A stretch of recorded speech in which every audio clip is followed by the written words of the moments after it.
everyone. Welcome back to Homeschool and Chill, the YouTube channel that seeks to alleviate your stress and anxiety about homeschooling. If this is your first time checking me out, then make sure that you like, share, and subscribe. And for those of you who have been here before, welcome back. Today, I just wanted to jump on here really quick to do a little confessional. I wasn't really planning on making a video today, but I felt like I needed to go ahead and do it. So I'm completely unprepared, as you can see. Like, yeah, I didn't braid or twist my hair up last night, or I don't have the makeup going on or anything like that. I'm just here to share with you. Really hope that you enjoy this video, but I don't have a lot of the razzle dazzle that I typically would have for my videos this time. So anyway, the reason why I wanted to talk to you guys is just to tell you what's been going on with me, with homeschooling and things that I've been doing outside of homeschooling to try to inspire you and help you.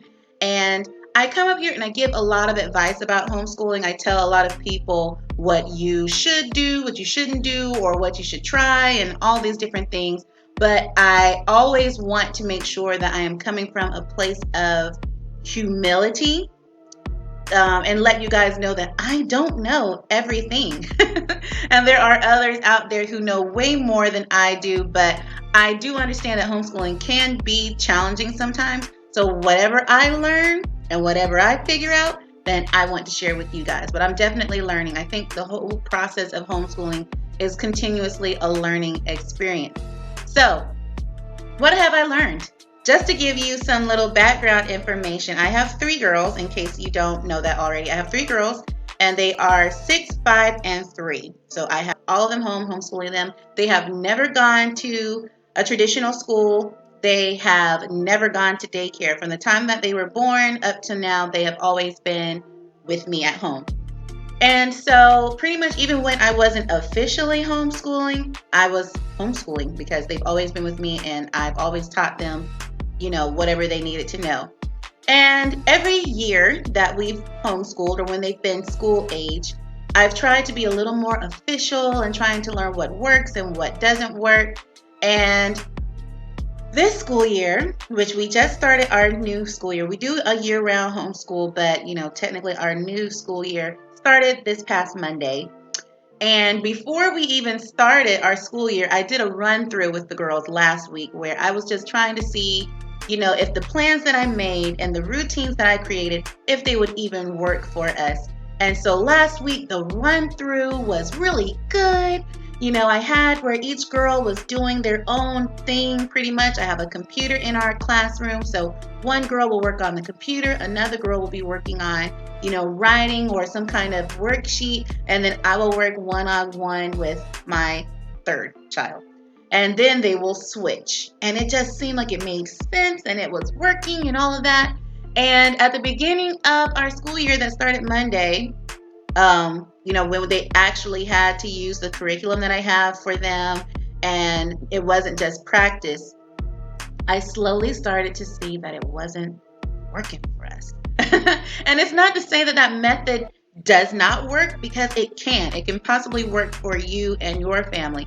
It just didn't seem to work for us. Now, in the beginning, how we start our day off, the routine that I created is that when we first come together in the classroom, we kind of do like circle time. So we all get together and we do our morning affirmations, which I will go on YouTube on the computer that's in our classroom. I'll go on the computer and we'll go on to Sandz Academy, and I'll have the link to Sandz Academy so that you can watch those videos and things that they have on that YouTube channel. But we'll go up there and we'll do their morning affirmations. And it's really cool where they just say really positive things about themselves before they get the day started. And they dance around while they're, saying their morning affirmations. Then we do some other songs. And so we're a Christian family, so we'll do some Christian songs. And we'll do about 2 of those. And then when that's over, when we're done with singing and dancing, then we all meet on the carpet and I'll read a few stories and we'll talk about those stories. I'll ask them questions about what they've read, and we'll do our Bible lesson. So that's something that we do all together, and it was always wonderful. They're always happy when we do that part of our routine. Then my girls branch off, and I'll send my middle girl, Juliana, to the computer, and my oldest, she will do her morning work. which she has little notebooks of things that she's supposed to do in the morning herself. There's a calendar notebook, which I really should have that to show to you guys in case you want these things too, because they're really awesome. Okay, so I'm back with the notebooks that I was talking about. So these are the morning work activities that I have for my 6-year-old to do. And like I said, this is part of my routine that worked flawlessly. My 6-year-old is becoming much more independent with her education. And so she only really needs me to show her something new, and then she can follow instructions. Even if I have written instructions, she can just kind of do her practice or whatever by herself. She doesn't really need me too much.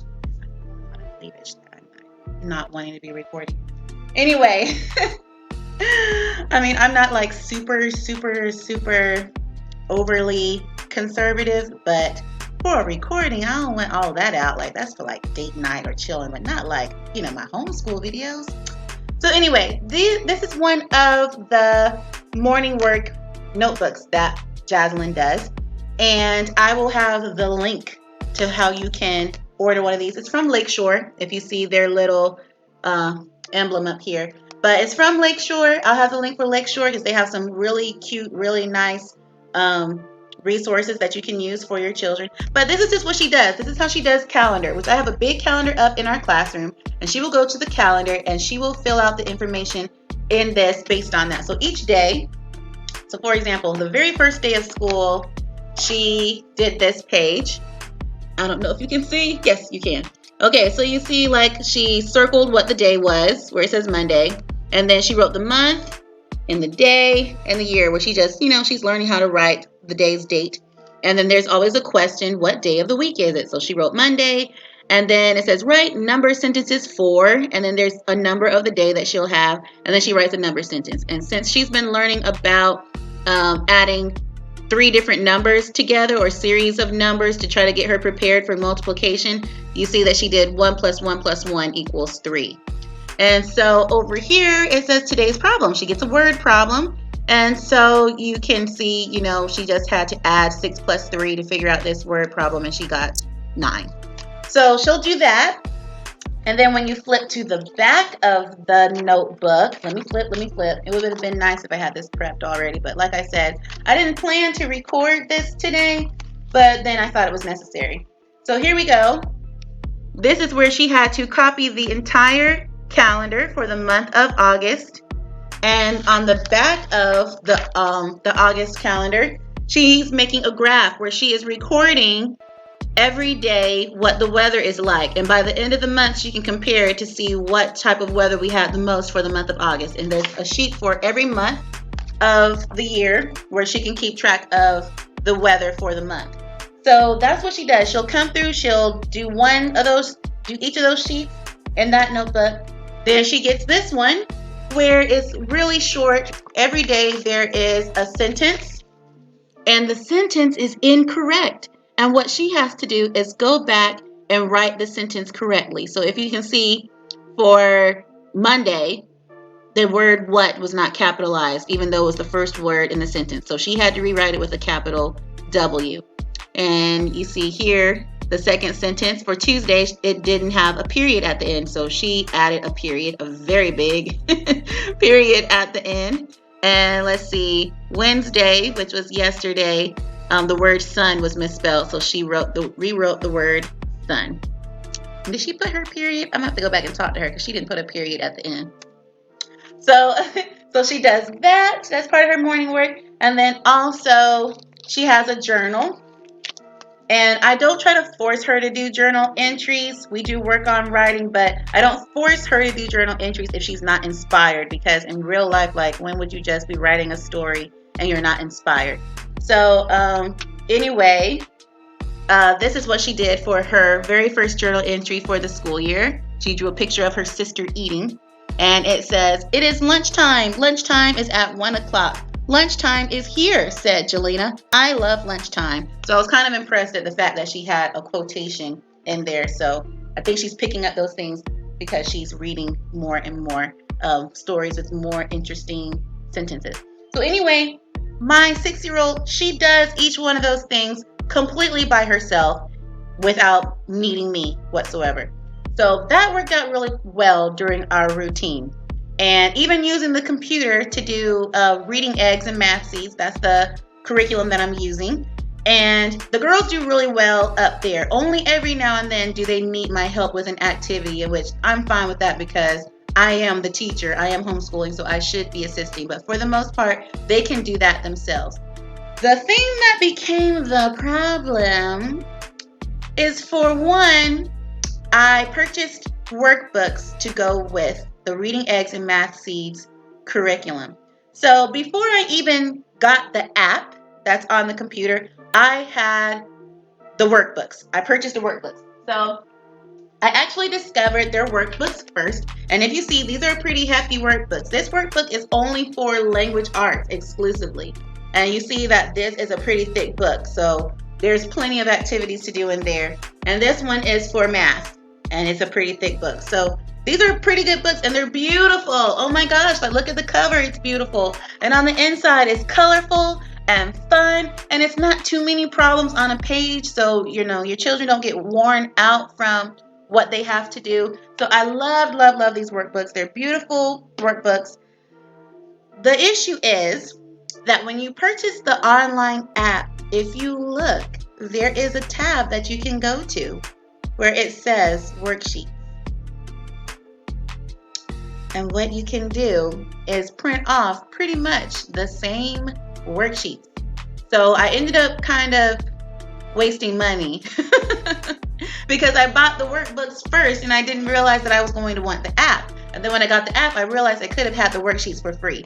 And which some of the worksheets are not exactly the same, but you're practicing the same skills and they match up with the lessons that's on the app. So anybody who's interested in doing Reading Eggs and Math Seeds, if you get the online app, do not buy the workbooks because you can just print those off of your computer, and it will save you some time and energy too, because you know that whenever you buy a workbook, sometimes you don't use every single worksheet in a workbook. So you can just print off the worksheets that you feel like you need, or the ones that you feel like your children need that practice on a worksheet, rather than buying an entire book and you've already spent the money on the book, and then it's like, I feel obligated to use all of these worksheets because I paid for all of these worksheets, which is one of my problems. So that's one of the things that didn't work out for me, is simply because I purchased these workbooks and now I feel like I have to use them. And I've already seen in just the first 3 days of school that sometimes I don't want to use the worksheets, but they're there and I end up using them anyway. And then my girls are just like, I don't want to do a worksheet. Especially my second born, who's 5.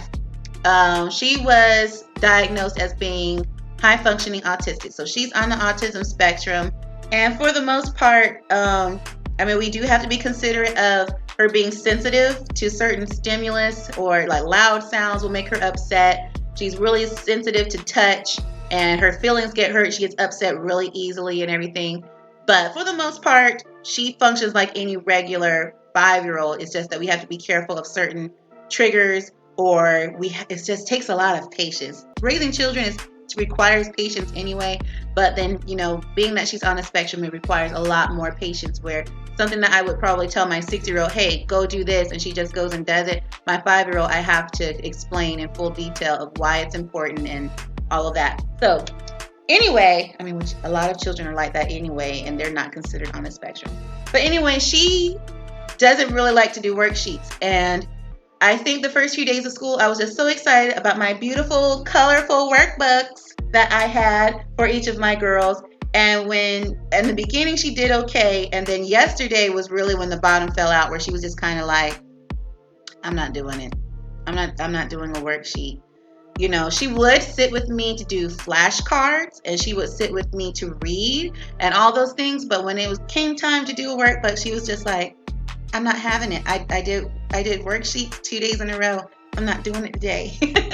And so we both kind of got frustrated. I was frustrated because I was like, I paid for this, so you're going to do it. And she was just like, I don't understand money that well, so I don't care. But so that was a problem with the worksheet. And not only was it a problem because she didn't want to do them, but she did need a ton of help even when she did try to do them. So it was like she understood the concept of what she was supposed to do, but adding that extra layer of understanding what a worksheet was specifically asking her to do and put this here and that there, it was kind of too much for her. Mainly with math. As far as reading, the worksheets that were with her reading curriculum, she did pretty well with, where she just has to read this and write the word and, match the words and stuff. But with math, I think she processes things with math like she needs to do something physically. She needs to have things that she's actually counting. If she's doing addition, I need to show her the addition problem, and then she just uses manipulatives to figure it out or different things like that. But having a bunch of math facts on a worksheet and her writing the answers, it doesn't really work well with her. Especially because, even though she's on the spectrum, I have her doing first grade. These kindergarten workbooks are for my 3-year-old, which, I bought these knowing that she probably won't complete these workbooks this school year because she's only 3. But whatever she could do, I would have her do. And then if she has to use these same workbooks next year or the year after, that's fine. But my 5-year-old, she's doing first grade, and she's capable of doing first grade. It's just that some of the worksheets that she had to do, she just didn't know what they were asking her to do, and she got frustrated because she couldn't figure out that part, but she knew how to add things together. So for example, yesterday, she was supposed to be adding multiple digits together. So instead of it just being 2 numbers that you're adding together, it was 3 numbers. So it was things like, 1 plus 2 plus 3. And she understood the concept of adding those different things together. But when she had a worksheet and they're asking her to put these numbers in a certain spot and then add them together and all that, she was just like, there's too many things going on, and she got really frustrated. So basically, because she needed so much help with her worksheet, that messed up the idea of the girls having their individual centers. I was supposed to have my 6-year-old on the computer, my 5-year-old doing worksheets, and my 3-year-old was supposed to be working with me. But I couldn't do that because my 5-year-old needed a lot of help with the worksheets. So then that had me, I was getting interrupted working with my 3-year-old. And then there's just a 3-year-old who's unattended, and she's just doing whatever and messing up the classroom and all of that. And I'm just going back and forth, and I'm getting more and more frustrated. And of course, that transfers to my children. So I discovered that something wasn't working. And I noticed that I just needed to do something different. So I'm having to rethink my homeschool. I sat down and I planned this routine in detail, and now it's like I have to do it all over again, and that's just wounding me to my core. So I have made a video before explaining how to homeschool multiple children, and I kind of need to take my own advice. I gave more than one method of how you can homeschool multiple children, and I think I need to switch to one of the other methods. So one of the methods that I mentioned was teaching your not just your girls, because some of you have boys, teaching your children as many subjects as possible all together. And even though I did our morning things together, like Bible and all of that, because I have this curriculum where my girls are at different levels, I still had that, kind of broken off. And so what I'm seeing that I need to do to keep my 5-year-old interested, and so she spends most of her homeschool day doing hands-on things and playing games and different activities that keep her interested, then I have to pretty much do all of their subjects together because they really are close in age. And my 6-year-old, she should be going to first grade this year, but she's doing second grade. I did all of my girls early because they have what you would call a late birthday. They're all born in October, so they all would, if they were going to traditional school, they all would have missed the cutoff point for going to school. So my 6-year-old should be a first grader, but she's doing second grade. And my 5-year-old should be going to kindergarten, but she's doing first grade. And my 3-year-old, she's supposed to just be a 3-year-old, but she's sitting around her sisters learning, so she's learning to read already and trying to do some of the things that they're doing. So I feel like because they are very close in age, and because I did just decide to move them ahead, I was kind of paying attention to some of the things that my second grader does. And even though there are some things where she's ahead, she didn't need to just be starting on first grade stuff. But there are some things where I see she needs more practice, especially like her spelling. Sometimes when she's writing some things, I'm just like, what are you doing? And which, I mean, she's at a young age where they are still experimenting with spelling, and you can kind of decipher what they're trying to write, even though it's misspelled. But I do see that the errors that she makes, they could be fixed if we focused on her spelling more. And so I don't think she's necessarily ready to do some of the spelling activities that are on the Reading Eggs and Math Seeds app. I need to do something different with her. And so I was sitting there thinking, okay, my 5-year-old, she's at the age where she should be focusing more on spelling. So I'm just going to do first grade spelling with the both of them, because my 6-year-old needs more practice with it, and my 5-year-old, she's needing to learn it. So I'm all scratching my head on camera. I'm a hot mess this time, you guys. I'm just trying to get you the information, but I'm not being cutesy or anything like that this time. I'm trying to get it done quickly because my children are going to start knocking on the door soon too. So anyway, so that's one thing that I'm going to do. And I reluctantly spent more money and got a spelling book from Abeka, which if you've watched any of my videos before, I really do like their language arts. I'm just not a fan of their history or their social studies or anything. But I got their spelling book, their first grade spelling book, because it seemed like a good start for the both of them, where it starts right at the level that my 5-year-old is at, and it would be a good review for my 6-year-old, and it will carry on into the skills that she needs to work on. So they're going to do the same spelling together. And the spelling words that Abeka has, it coincides with some of the other resources I've bought from them before. Even though I'm not buying their whole curriculum, I do have some of the special sound cards. That special sounds are basically your different digraphs that are in the English language, where two or more, or digraphs and trigraphs, where there's letters together that make new sounds. And so here goes one of them. I told you after a while somebody was going to come. Is there a baby in kangaroo's tummy, or is it pouch?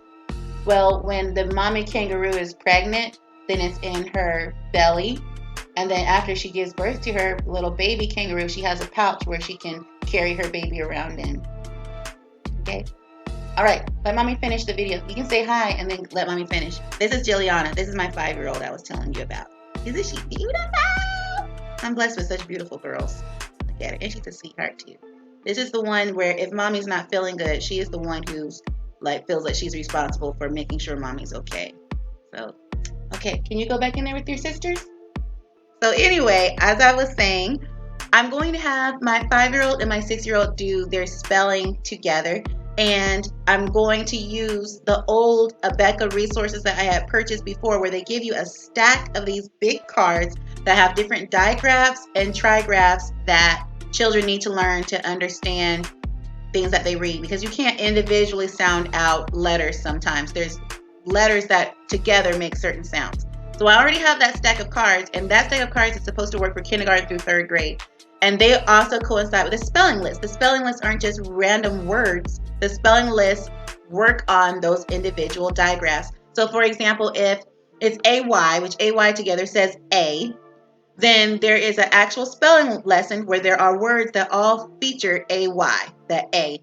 So I can work on teaching them that special sound, and then they learn to spell those words that have that sound.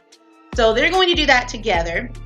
And even with math, I feel like they're going to do a lot of their lessons together because they're only a year apart. The only difference may be, since my 6-year-old is a little further ahead than my 5-year-old, and she does well with worksheets, then I will have her practice something a little bit more challenging on her worksheets. Whereas my 5-year-old, she might not even entertain worksheets except for maybe once or twice in the entire week.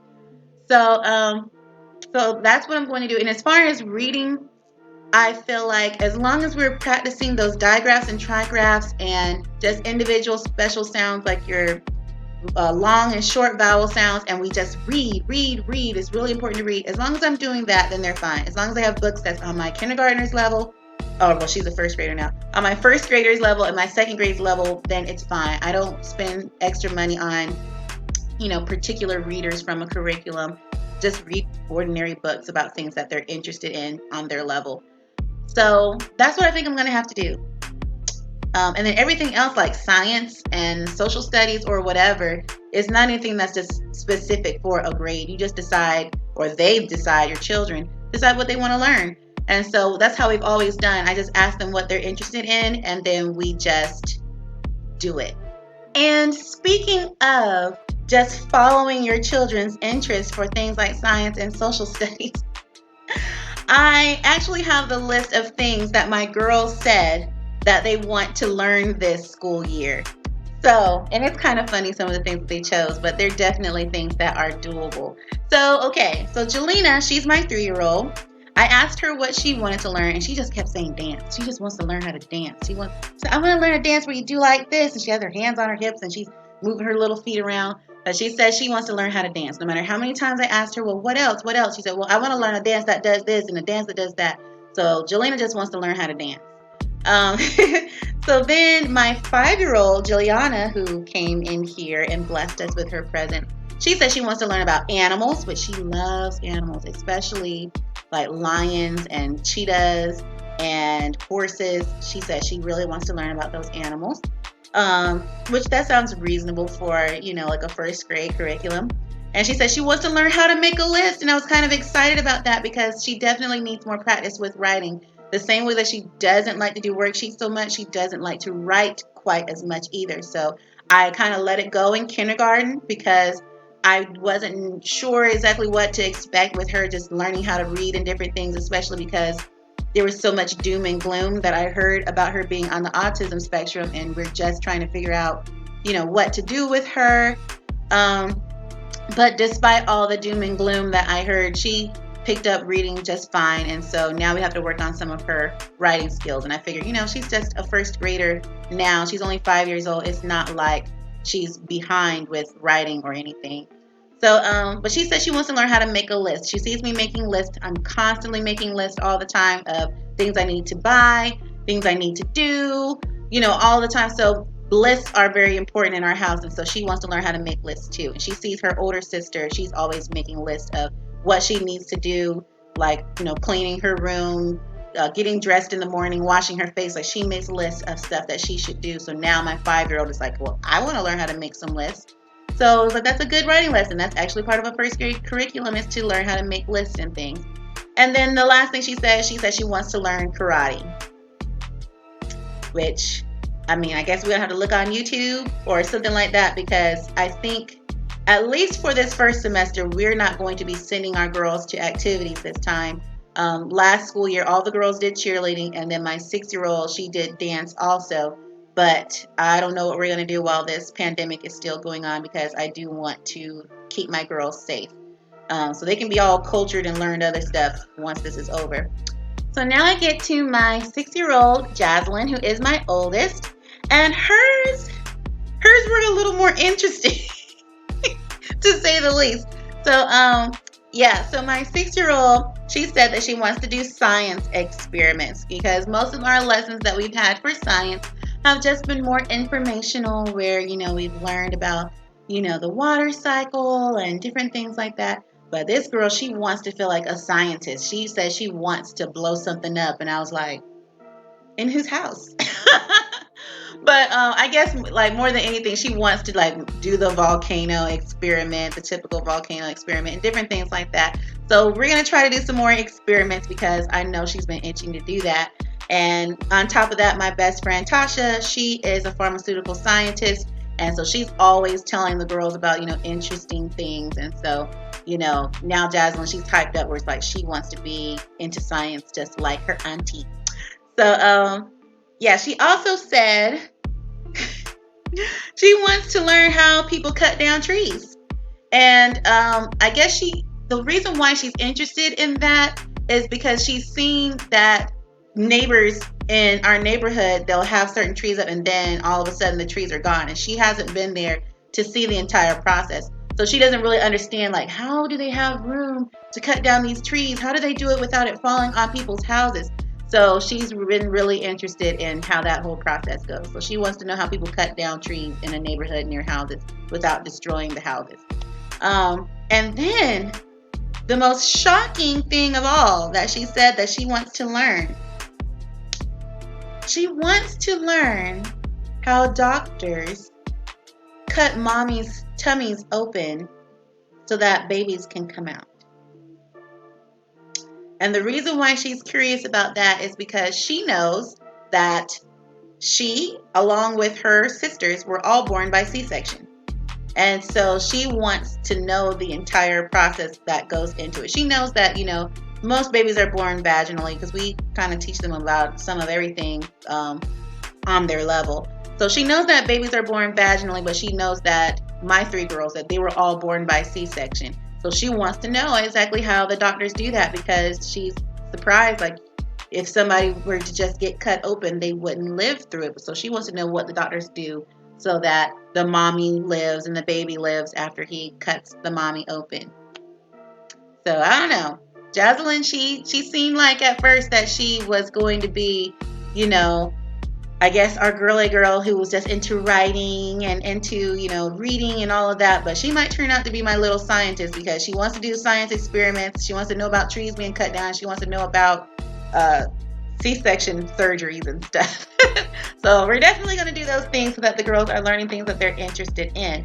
So the reason why I'm doing this whole video in the first place is to, I guess, just be transparent and show you guys that I don't know everything and that, homeschooling itself is a learning experience. And even though something might be, a method might be something that will work and it's good, that doesn't mean it's necessarily going to work for you. And flexibility is a really important part of being a homeschool parent, that when you see that something doesn't work, that you don't still try to stick to the same ways, because like I said, these workbooks are beautiful.